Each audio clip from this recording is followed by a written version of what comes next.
farol que me guia, é a luz do meu caminho.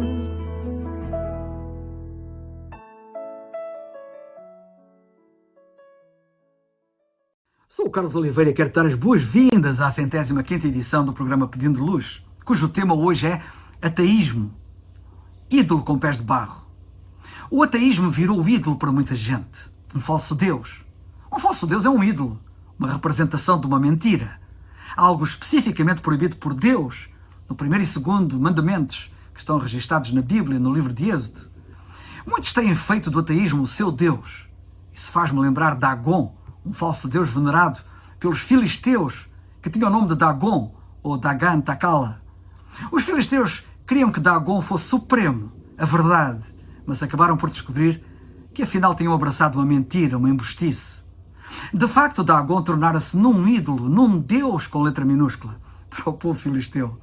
Porém, revelou-se num Deus com pés de barro, quando a sua imagem não resistiu à manifestação da presença do verdadeiro Deus no seu próprio templo, o templo de Dagon, como relata a Bíblia no primeiro livro de Samuel, capítulo 5. A sua imagem caiu por terra durante a noite, e quando no dia seguinte a colocaram de novo no seu pedestal, a Bíblia diz que ela voltou a cair com o rosto em terra, despedaçando-se diante da arca do Senhor, que era a peça onde o verdadeiro Deus manifestava a sua presença naqueles dias. O desmascarar da falsidade de Dagon e a sua derrota fazem-me lembrar o ídolo em que se tornou o ateísmo na nossa sociedade contemporânea. Um ídolo aparentemente forte, como Dagon, mas que, tal como ele, não é capaz de resistir à portentosa presença de Deus quando colocado ao seu lado. Por isso cai facilmente e sem que alguém lhe toque. A diferença entre Deus e Dagon era abismal e esmagadora para este, como é abismal a diferença entre Deus e o ateísmo, e igualmente esmagadora para este falso Deus contemporâneo. É interessante notar na Bíblia que numa guerra dos filisteus contra os israelitas estavam em perda. Num só dia, os filisteus mataram mais de 4.000 soldados israelitas. Os líderes de Israel não sabiam, não conseguiam entender porque é que aquilo estava a acontecer, mas a razão, diz a Bíblia, era a existência de pecado nas suas fileiras. Do mesmo modo, o pecado que existe no seio da Igreja professa tem-na igualmente enfraquecido e feito com que o ateísmo avance temporariamente de modo aparentemente triunfal. Contudo, como aconteceu então, o triunfo da impiedade é sol de pouca dura. O ateu, é importante que tu saibas, é um ignorante que pensa ser sábio. Tal como Dagon, que as pessoas achavam ser Deus e as desiludiu quando foi desmascarada a sua extrema fraqueza, caindo sem que alguém lhe tocasse, o ateísmo cai semelhantemente com a mesma facilidade do seu pedestal sem que alguém lhe toque. Não resisto em contar aqui o seguinte. Há uns anos, na Hungria, um estudante ateu que estava no meio de um grupo de estudantes universitários também ateus, colocou, em nome deles todos, a seguinte questão a um estudante que ali se encontrava também presente e que era crente. Disse ele: quando o cosmonauta soviético Yuri Gagarin foi para o espaço, ele procurou Deus, mas não o encontrou. Voltando-se para o crente, continuou: Gagarin não o viu. Gostaria de saber se tu já viste Deus. O crente, muito calmamente, respirou fundo e respondeu assim nestes termos: de todo o conhecimento existente no mundo, quanto desse conhecimento tu possuis? Vou exemplificar, disse o crente. No mundo existem mais de 2.000 idiomas falados. Só no país Nova Guiné existem 700 dialetos. Quantos destes 700 dialetos tu consegues falar? Outra questão, agora sobre a 13ª dinastia chinesa, a dinastia Ming, e sobre os seus 58 imperadores e todas as esposas e os nomes dos respectivos filhos. Sabes o nome deles todos? Outra questão ainda.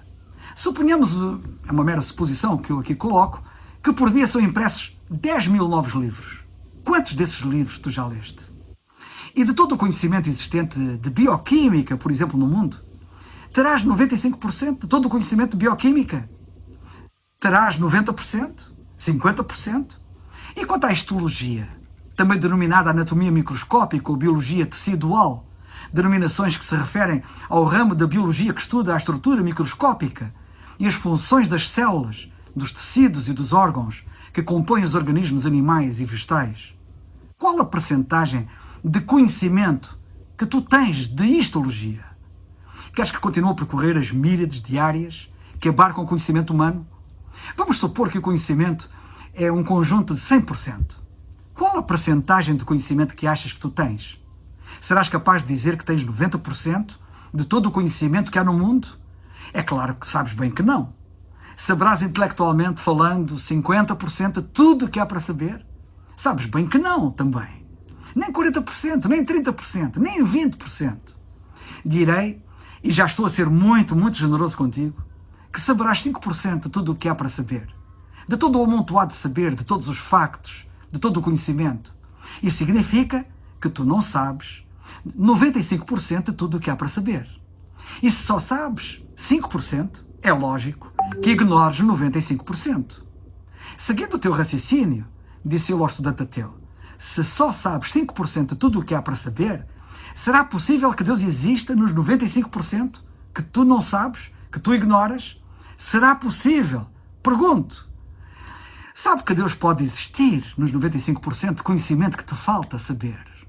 Como vês, tu és muito ignorante e pensas que és muito sábio.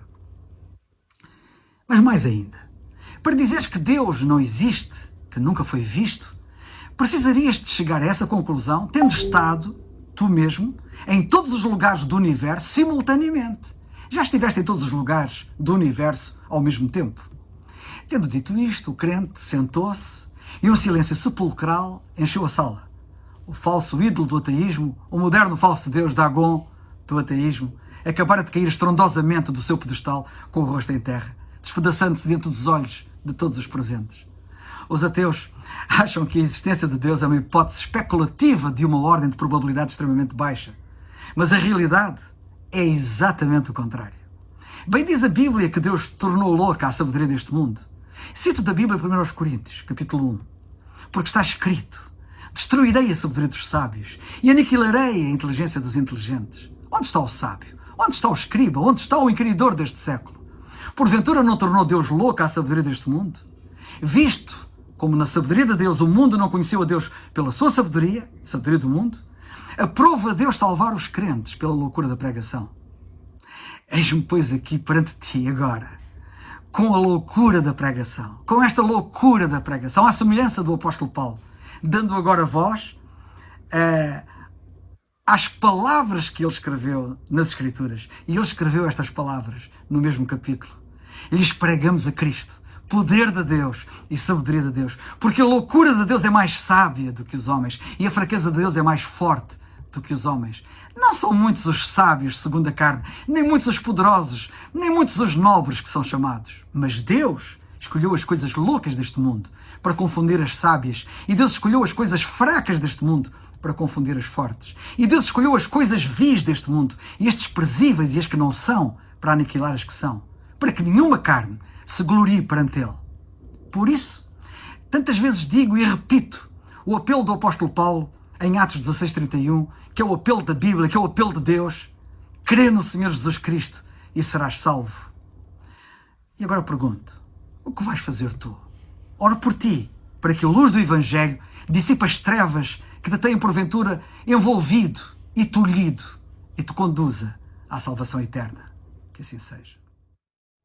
É o farol